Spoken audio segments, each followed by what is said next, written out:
Hey everybody, Fletch from All Things Overlanding here. On today's episode of the podcast/vlog, I'm going to be talking to another podcaster. His name's Mike East. He runs a website called Off Grid Essential, and it's a sweet site. Like, he's got a ton of great information on there. He and his family live out west, so they have access to all this awesome stuff like Moab and, Overland Expo West, all that cool stuff that I will not see for a while, probably. So I'm going to talk to Mike a little bit today about his podcast, about kind of what he does with his website, about the content that he's got. I'm going to talk to him about his rig. Tons of great information. So stick around to see that interview with Mike. Before we dive into it, though, just wanted to quickly mention my partners. Overland Addict sells everything to do with overlanding. So great online store, great customer service, just an awesome place. Chad, the dude that runs it, is an awesome guy who also has a YouTube channel. So check them out in the description below. Last US Bags makes some amazing overlanding bags, like super high quality, made in America stuff. Awesome stuff. Check them out as well in the description below. More Expo. We're only about 2 weeks away now. So I'm getting super excited about that. But that is an annual Midwest overlanding style expo. So again, get your tickets now if you're planning to go to that. Or if not, you can buy tickets at the door too. But it's going to be a sweet event, and it's coming up in a couple weeks. And then last but not least, Northology Adventures. Again, this is just a great gal, Cindy. She's amazing. She makes this awesome free digital overlanding magazine with beautiful photography and awesome articles about overlanding. And again, it's totally free. So click through that link, go there, sign up, get yourself a copy of it every month when it comes out. And actually, in February, I will have an article in there. So I feel super important and special. So again, that was it for that. So let's dive into the interview with Mike.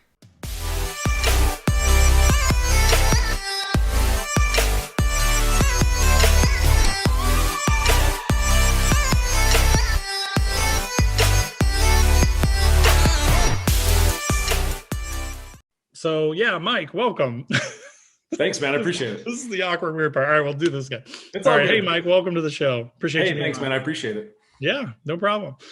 So tell us about yourself. Like, what got you into overlanding? When did you start? So I think, I was in the Army for many years, and I had never really camped or done anything outdoorsy as a kid. I grew up in the suburbs of Atlanta with my parents. My parents worked very, suburban jobs, and I just had a really suburban childhood.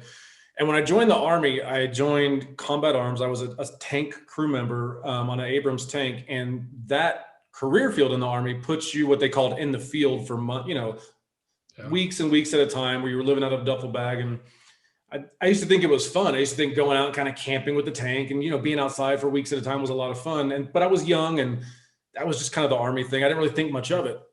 Then my job took me I got out, I became a police officer for the government. My job took me out to Wyoming, and I had never lived in a place like Wyoming at all. And Wyoming is like a whole nother west of its own, and so it started with just me and my wife being like, hey, this is a beautiful area. It's summertime. Let's go camping. And so we would go out and we would find these like awesome places. Wyoming really has some incredible landscapes and just places to go visit.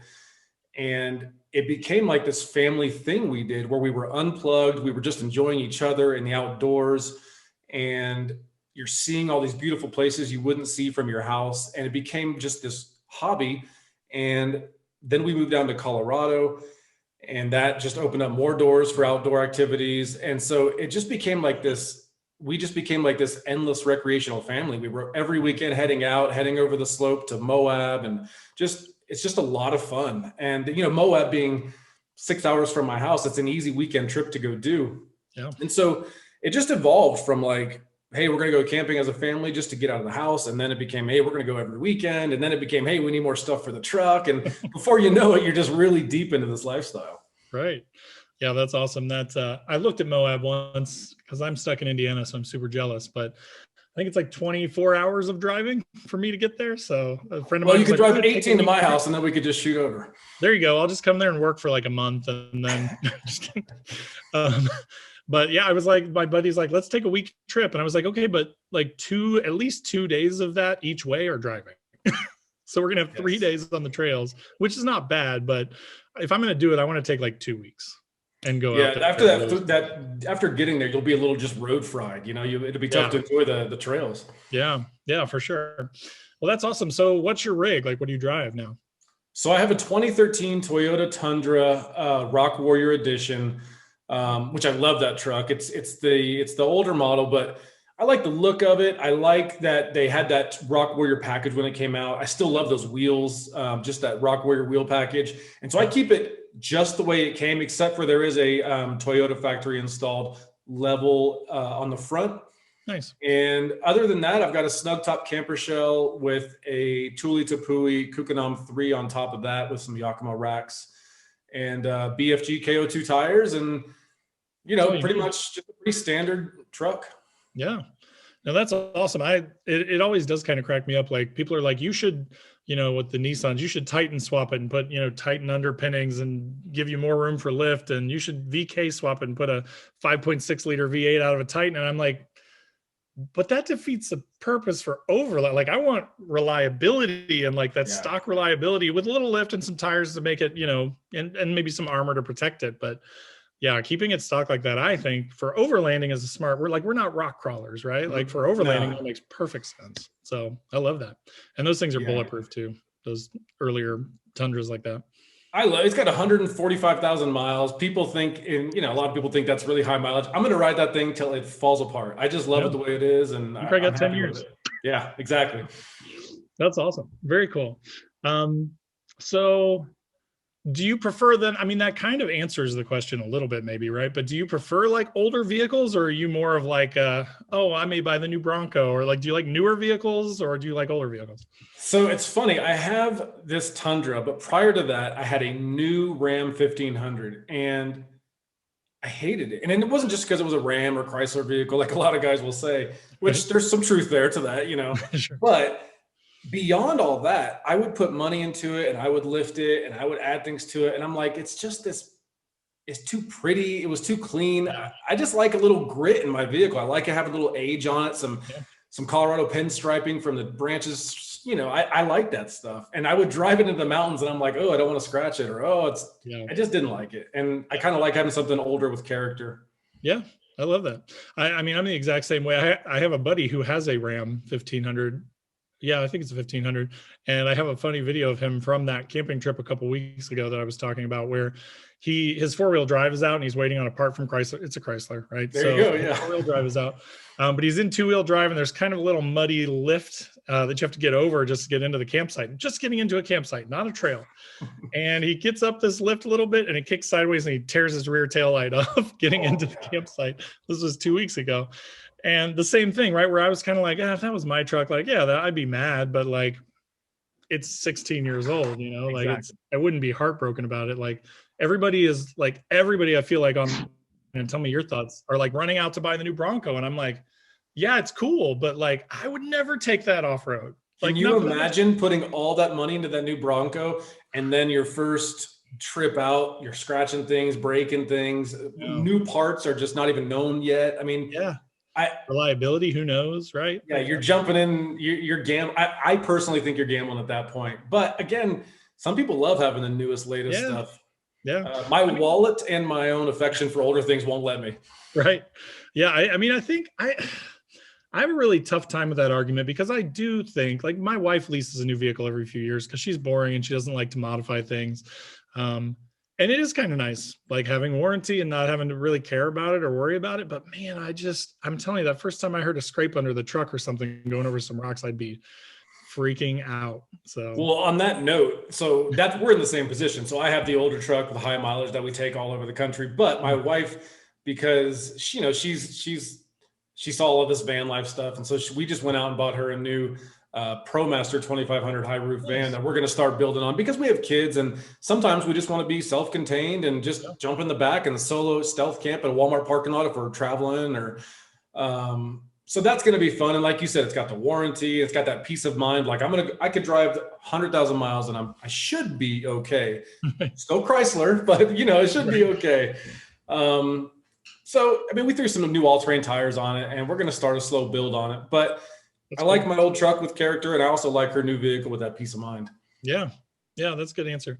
Well, that van life stuff is crazy too. So I've done an episode or two on van life just because I'm fascinated with it because I like overlanding for the same reasons people like van life. I mean, I have a family too, and like a job in a location. So like, I can't just get in the van and drive across country. Well, I mean, I probably could, I guess, but my wife would not go for that.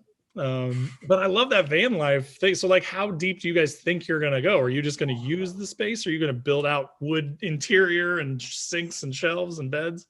When we look at this, and we've talked a lot about this, so I think there's two types of van lifers right now. There's those that are like either single, or it's like maybe them and their, a couple, and they can not afford, but they can afford the room to just build out cabinets and sinks and showers and a bed. Look, I got 2 dogs and 2 kids and a wife. We're going to basically build some plank bunk beds and have some place to store our stuff and just go hit the road. It's going to be very utilitarian. We're not going to do anything fancy. That's awesome. I like that too. I appreciate both builds, right? Like I've seen the ones that are like super fancy like that. And I'm like, dude, that is nicer than an RV, like that would be really cool. But then you see like, there's also the ones that I actually find myself watching more YouTube video wise is like the single 20-something-year-old kid that's like going to college and paying his own way. And he's just like, hey guys, I bought this cheap thing on Amazon, this inverter, and now I'm going to plug it in and attach it to my ceiling with self-tapping screws. And it's like, I'm just like, dude, and he's got this crazy setup and a computer running and a monitor and an Xbox. And I'm like, that's cool. So, well, we looked at some secondhand vans, and it's really interesting, the secondhand market for vans, because it comes in a couple categories. One being like old transportation companies that are like getting rid of their high mileage, like, customer transport van. And then you have the guy who went and bought a high roof van and tried to play electrician himself. And then you've got like, you can tell like things have been done and you're not sure on the quality and longevity. And then you've got you can just go safer and higher price, which is just buy something new. That's what we decided on. Yeah, that makes perfect sense. I talked to, you want to talk about high line, high price, high quality builds. I talked to Dustin from Ozark Mountain Adventure Vans. Like I listened to that one. Yeah. Dude, those things are like limos built into vans. It's crazy. Well, he seemed like they were having a good time over there building those. Yeah, it's like, I'm like, it is really amazing. Like, I'm not talking crap at all. I'm just like, man, I'm thinking of like, would I have to get a home equity loan? Like, how would I ever afford that? Like, I don't know how insurance companies assume payoffs and rebuild costs on those, because I guess unless you're updating them every step of the way, I don't think your standard policy is probably going to cover that. I wouldn't think. Yeah. You'd probably have to have something, right? Like you'd have to have some sort of special coverage or. Yeah. Well, for the ghetto bunk beds we're going to build, I don't think I'll need any extra coverage. You'll probably be fine. Yeah. You lose some plywood, it's okay. That's right. Yeah. That's funny. Well, that's really cool. I love that. So you have a podcast, and this could bring us into like off-grid essential, right? Like what then made you, so based on your history and being into, camping and overlanding and stuff, like what made you want to start your website, the Off-Grid Essential? So it came kind of when quarantine started. And this was when probably back in March or April, when nobody was leaving their house. I mean, like jobs were sending people home, kids weren't going to school, and we were all just sitting around the house. And I already worked from home. And I was just kind of bored. I was trying to look for new things to do. And a YouTube video or something I saw talked about, ways you can make side income and have turn a hobby into a stream of income. And it kind of put me onto blogging. Now, when I jumped into this, I knew nothing about blogging competition, Google competition. I was just like, I like to go out overlanding and camping, and I'll just write about that. Turns out it's super competitive and it's very saturated. However, it's still something I enjoy doing, so it doesn't really feel like work. I just get to document what I'm doing and give my opinions on the outdoors and gear, and so I enjoy it. But it kind of just came to fruition in 2020, just out of a boredom thing. Yeah, that's awesome.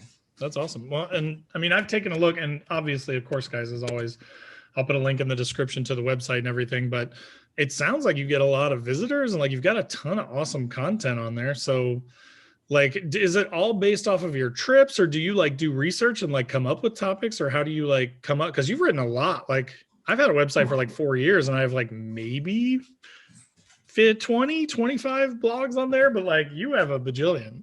Well, I would say mine are broken up into 2 categories. And one would be just like personal trips and personal anecdotes, maybe, how to go truck camping from my own words. Or, hey, this was my recent trip to Valley of the Gods. It was fun. Here's some pictures.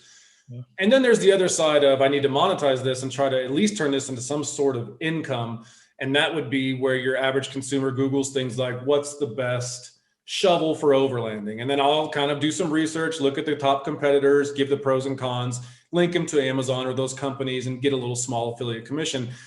And while I understand that's part of just having a website and you have to monetize it in some ways, it's definitely not my favorite part of having the website, because I kind of feel like I'm just creating these, hey, here's the best of the A for B, and it's, right. It feels, it answers that question for the consumer, but in reality, I'd rather just kind of blog about my personal experiences. And that's what made me go into YouTube, was I don't need to sell anything in YouTube. I can just show what we're doing and having fun. And it's more genuine, I think. Yeah, no, I agree with you. But it is funny because, of course, YouTube's owned by Google, but like the same rules apply. So one of my top videos is my 10 things I don't hate about my Nissan Xterra. And I literally did that as a jab at all those people that are like, 10 things I hate about my, Jeep JK. And I'm like, oh my God, I can't and since all I watch is like overlanding stuff, every time I go to YouTube, it's like top 10 reasons to hate your Gladiator. Like, it's just a laundry list of laundry lists. And so I made that as a joke. Like, that's why I specifically named it like backwards like that. And it's like my third best, like from a views standpoint, like my third best video ever. So it worked, it works. There is some truth to that, but that's the only one like that I've ever done. The video that I think has the most traction for me, well, it's very odd. I still don't understand YouTube and how they figure out metrics and how they display things. Their algorithm is very confusing to me, but yeah. Me too. I did an article about my truck drawer bed system that I had, where I had kind of just used, I followed someone else's YouTube video and I made my own truck platform, sleeping platform for the bed that had a drawer system built into it.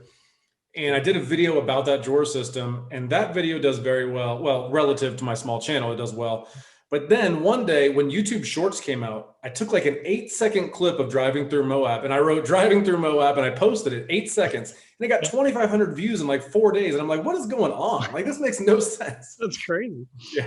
Yeah. YouTube is a weird place, but it's also like this really fun, like I really love it in like a weird, I feel like we're like on the ground floor of it, even though it's been around forever, right? Like not on the ground floor like a Casey Neistat or, those people that like literally invented vlogging or like, were doing stuff on like big awful cameras back in the day and then converting it and uploading it and stuff. But like, I feel like it's still like this weird small community, unlike like the general internet, where like still like people just like reach out to me all the time and they're like, hey, I saw this thing that you did and I had a question, or hey, how'd you get started, or can you give me any tip? The other day I had a Zoom call with a guy. I never met the guy.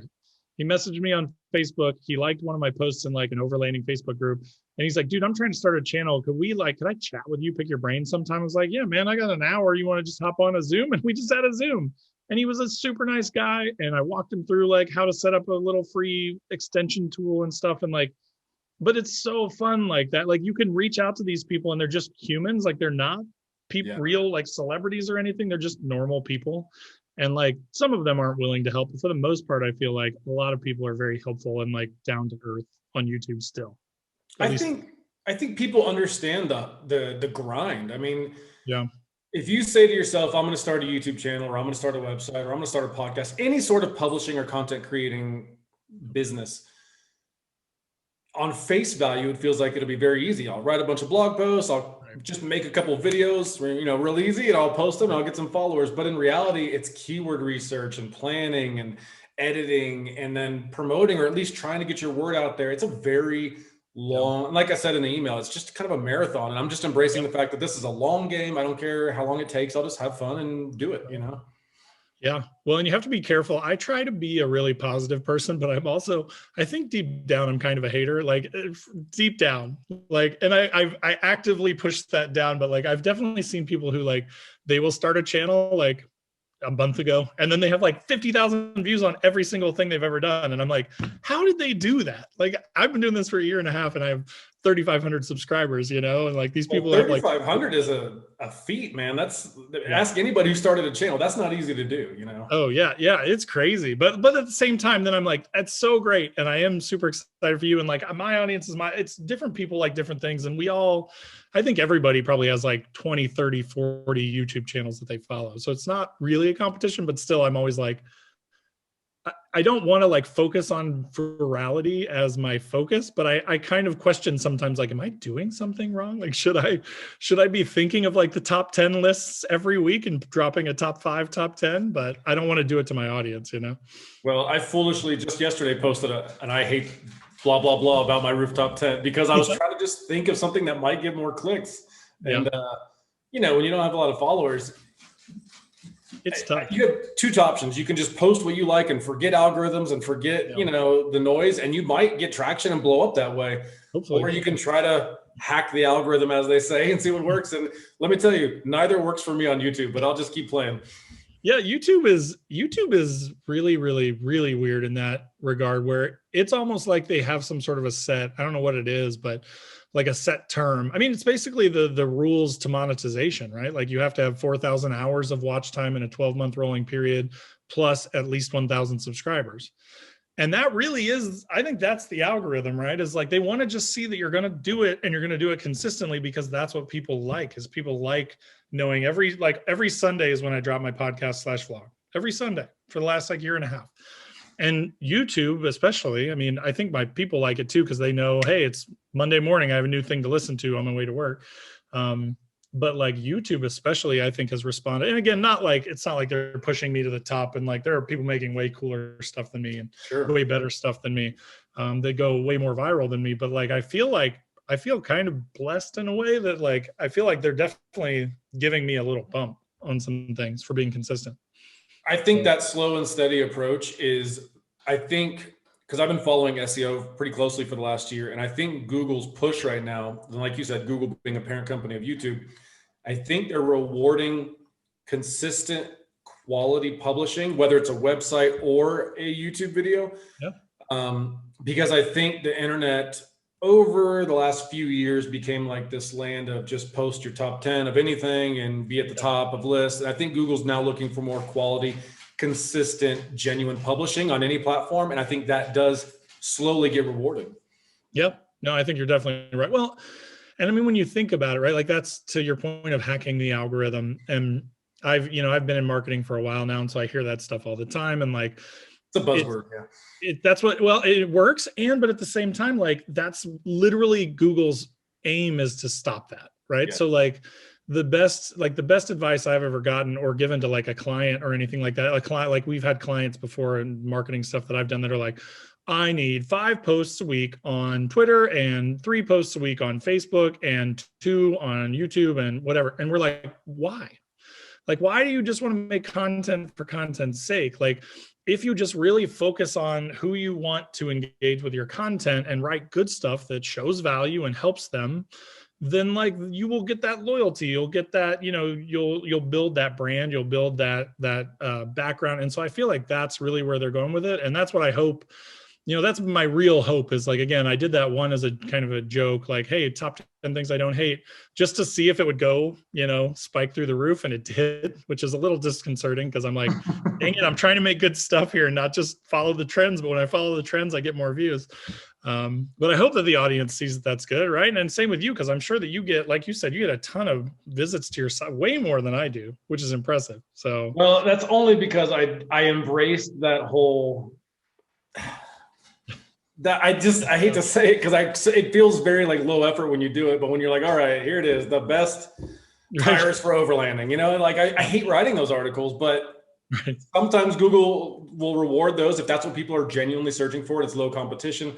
Yeah. But the ones I like writing about and the ones I like filming are just like, hey, me and my dog are going to go Moab for 3 days. Here's how it was. Might have been boring to you, but it was just our trip and it was fun, So, but that's what I enjoy doing. I don't know that that's what people are searching for, but I do believe if you're genuine to your audience and you just post what you do and you just keep it real, and I think people appreciate that because there's so many people who are funded by marketing agencies, and their every post they do has like a mission on target audience. And that's not who I am. I don't think that's who you are. I think I just like publishing what I do. Yeah, that's awesome. Out of curiosity, what's your like setup from and this is more for me probably than the podcast, but like, what do you film with? You use a phone? Are you a smartphone person? Are you like a big fancy camera person? Like, what do you use? So I've got a big fancy camera just because I've been doing photography as a hobby for many years. And so I have a nice camera. However, when I'm just out, like, for example, like that last video about my rooftop tent, I just pull out my phone and just film with my phone. I mean, granted, the frame rate's not going to give you smooth slow-mos, but I don't even make those. I don't know how to do them. So I just got to put my phone in front of my face and talk, and it seems to be good enough quality for YouTube.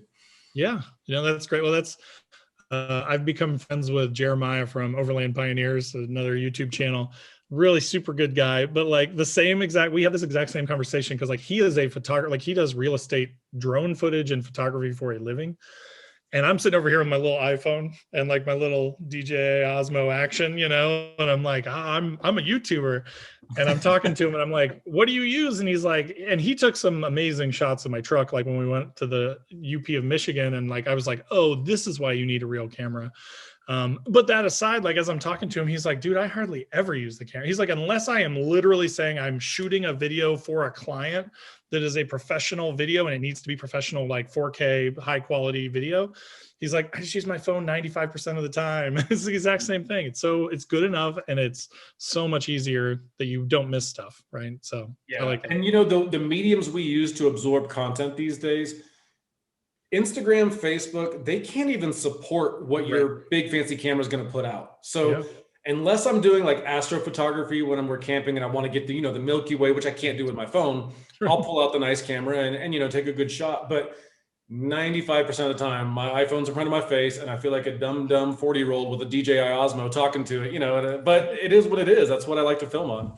Yeah, no, I love that. I think too that it's interesting, like talking about the audience and what the audience wants and stuff. Like, I feel like at one point, like a year ago, like when I was still early on, I was like, man, should I like invest in a DSLR and learn to use it, which I really just didn't want to do. But I feel like that would have been a mistake now looking back, because I feel like a lot of people, exactly what you said a little bit ago, right? Like they want to trust you. They don't want a big, like huge, like crazy sponsored up, like professional, like we want to watch that stuff sometimes, but like if you just want to get like the real nitty gritty, like what does somebody like me do when they go out for a 2-day trip?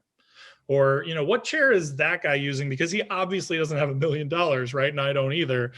That I think is more genuine. And I think people appreciate that. I think it translates much better to your audience, because I think it's very important to put out content that people relate to. And when you start talking about big budget YouTube channels and like filmmaking, storytelling they're doing, I tried that a couple times. It's so hard, and I didn't even feel genuine doing it. I'm like, we're just camping. What am I doing? You know what I mean? Right. Yeah. No, I agree 100%. Well, I was even a little hesitant. So like if you've seen my stuff, you see that I have those 4 partners that I mentioned at the beginning. Mm-hmm. And like, I was even really hesitant about that. But like, again, some of them pay me a little bit, some of them don't, some of them just mention me in their stuff, right? Like, it's not like I was really hesitant because I was like, I don't want to come off as like this person that's like doing this full time, or like is lying to anyone about, me just being a weekend warrior and stuff like that. But they are like, the one good thing is I love all of the ones that I have, because they are like mom and pop, like small 20-person company is about the biggest. Last US Bags is about 20-person, but like Overland Addict is a guy that owns a shop.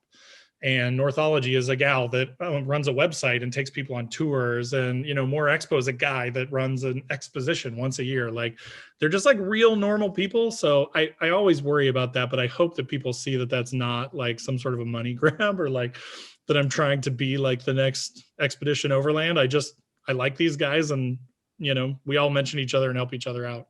I think people these days are conditioned to know that if you're putting out content, part of that grind is just trying to get some sponsors to help support what you're doing. If no one knows by listening, none of us are getting rich, at least on our end, doing this stuff. It's just kind of a hobby that we maybe make a couple bucks doing, but I'd rather make a couple bucks doing something I enjoy than make a lot more either selling out or doing something I don't enjoy. Yeah, no, that's perfect. Yeah, you're absolutely right. It is funny. I feel like on those overlanding like Facebook groups and stuff, people all the time are like, I'm not paying for you to live your dream while I'm grinding. And I'm like, dude, do you realize that it takes like, I do 2 videos a week, sometimes more, but generally at least 2 videos a week. And I probably spend 8 to 10 hours a week, like just editing them, not including like having to go and take a trip and shoot stuff and remember to bring your gear and remember to bring your cameras and your tripod, get all the B-roll, shoot all the stuff, go over all the features, pull it up on your phone to like remember the dimensions of the thing that you're talking about and all that stuff. And it's like, you know how much money I've made like in the last year and a half? It's not that much. If like you broke down the amount of work you put into all those videos and podcasts and then to divide it by an hourly rate, it would be embarrassing. I'd much rather go to McDonald's and make an honest, $10 an hour. Yeah. I mean, you could just like get a consulting gig talking to people and not doing any work and probably make 10, 20, 100 times more than you make off YouTube until you're like 5 years in and have 100,000 subscribers. And, I think those people are making some money.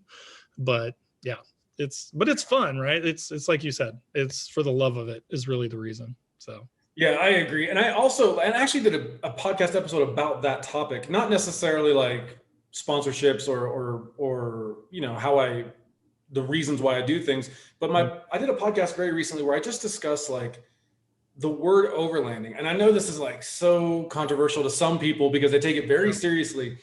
But I read in the last one, I read the definition of what overlanding is, and it talked about like crossing international borders and potentially being out for months and years at a time. And I'm like, hey guys, 90% of us are camping. All right. So you can use the word overlanding, you can use the word camping. It doesn't matter. Just get outside, go have fun. Right. I just, sometimes we get caught up in the labels and the titles and the money we spent and the rig we have. And I think we should just be out there enjoying what we're doing. Yeah. No, I agree with you 100%. I think you're totally right. Yeah. Too many people get caught up in that.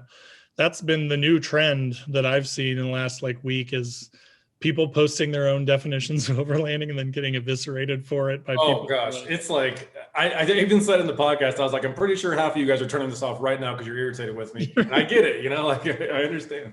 Right. Yeah. Oh, it's crazy. Thank you, Mike, for being on the show today. I appreciate it. Absolutely. I appreciate you taking the time. Yeah, no problem. All right, everybody. So that was the interview with Mike. As you saw/heard, depending on whether you're watching on YouTube or listening on the podcast, super cool guy, right? Like I just had a great time talking to him. Super knowledgeable in the space of overlanding, really into like content creation and stuff like that, which I nerd out on. So it was cool to talk to someone else that is into making content and, providing value for people and kind of coming up with ideas and things like that around overlanding to kind of keep people interested.